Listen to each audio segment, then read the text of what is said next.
So here, this is the Summerhall Distillery, and we've had this since 2012. It's a centuries-old process perfected over the years. Now it's a booming trade in Scotland.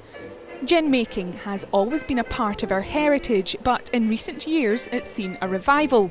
Now we're leading the way when it comes to making the juniper berry spirit. We both put our money in together, built a little distillery, and just kind of expected to distill a couple of days a week or distill one day a week, work part-time in the distillery, and people on a Friday afternoon would queue up outside the door and would sell them sort of 20 bottles of gin a week. But it didn't really turn out like that. This is the bottling plant, I suppose, which is one of our 3 rooms.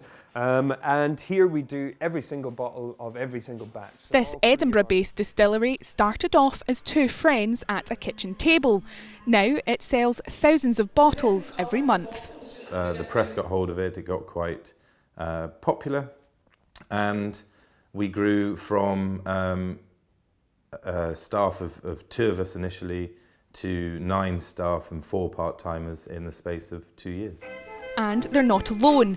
In the same 2 years, 56 new Scottish distilleries opened their doors. It now means 70% of the gin produced in the UK comes from north of the border. Last year alone, we spent more than £1 billion on gin, with sales rising by 40% since 2010. It's now become so popular that gin bars are popping up all over the country. But what's making us see this mother's ruin in a new light?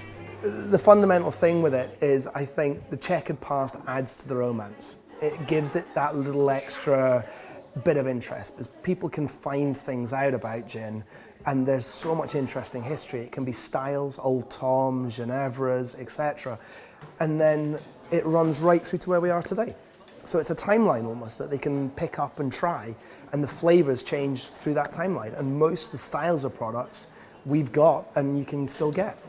So with the popularity of the drink on an upward trajectory, could it soon take over as Scotland's national drink? I think we're a long way from that. I don't know of a whisky distillery that is remotely nervous about gin taking over whisky. Whisky's brilliant, and I think the whisky market is so solid, so international and so well renowned. We are amazing at it. Gin is catching up in a different way though. Gin is catching up as the young, fun, consumer-friendly thing that maybe it wasn't even 5 years ago, 10 years ago. It's opened up a whole, I don't want to say can of worms, but you know where I'm coming from. It's opened up a whole interesting angle that people never would have looked at before. Well, it might not take over anytime soon, but it's certainly mixing things up. Amy Dunsmuir, STV News.